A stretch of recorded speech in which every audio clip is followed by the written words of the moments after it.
Okay, guys, we're back. And this is really smelling great. I wish you could smell this. Todd, that roux is beautiful. The color's perfect. The smell is incredible. We sauteed the onions and bell pepper down. Now off camera, we added the water. So now we're gonna put the roux in.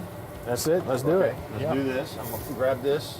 You can come over here and just spoon that in. Keith, like I was telling you off camera, the water is one of the most key ingredients that go into a gumbo. Right. And I'm not just saying that, but Lafayette water. I don't use. You all right over there? Yeah, I'm good. I'm good.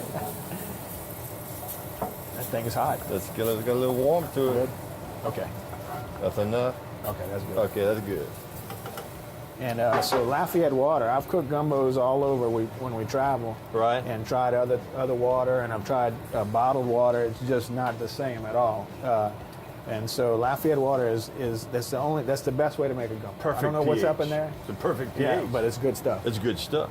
Yeah. Okay, so normally from here you would add the next thing I would do is I would add a little dry roux.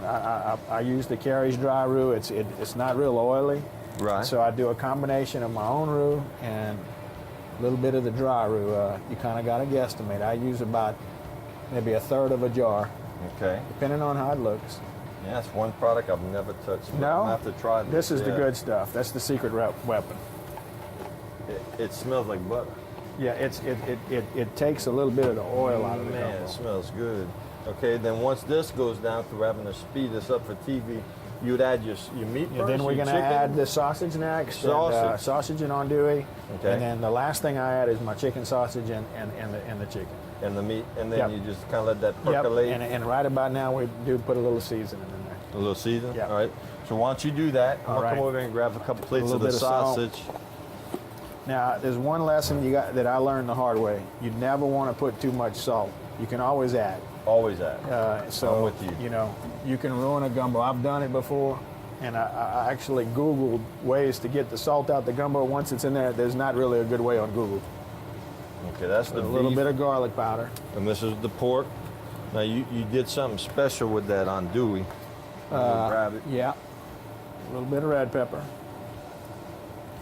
You know, I cut it in discs, and you remember come back, we cut it pie. That's beautiful. So that way you can identify that when you're eating it a gumbo later, that's the andouille. It just gives it that real open taste. It's kind of like opening a bottle of wine. It opens up the taste in that sausage. And so all these like little chunks, that'll eventually all work down into the... Yep. Then I'm going to come back with a little bit of Tony's. Right. All right. And so again, in an effort to speed up this thing, you normally come in, cook this down for a couple hours. Yeah, an hour. You don't have to go crazy. Maybe even less than that. Okay, and then you come back with that's the last thing. So we'll go ahead and add these? I think we should. Okay, let's do it. Let's go ahead and... So you got your chicken legs, your thigh meat, your chicken breast. And you see how that's... Normally, you see how you got the color. It's a little bit of smoky flavor on it. It's partially cooked.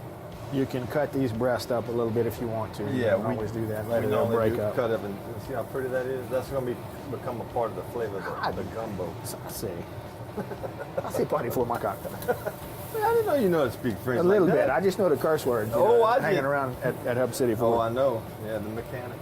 Yeah. So, okay, let's cut it. Let's throw it to break. We're going to finish cooking the sausage. We'll cut that up. We'll throw everything in the pot. Next thing we're going to do rice on the grill. Sounds good. All right, so you don't go nowhere. We'll be right back.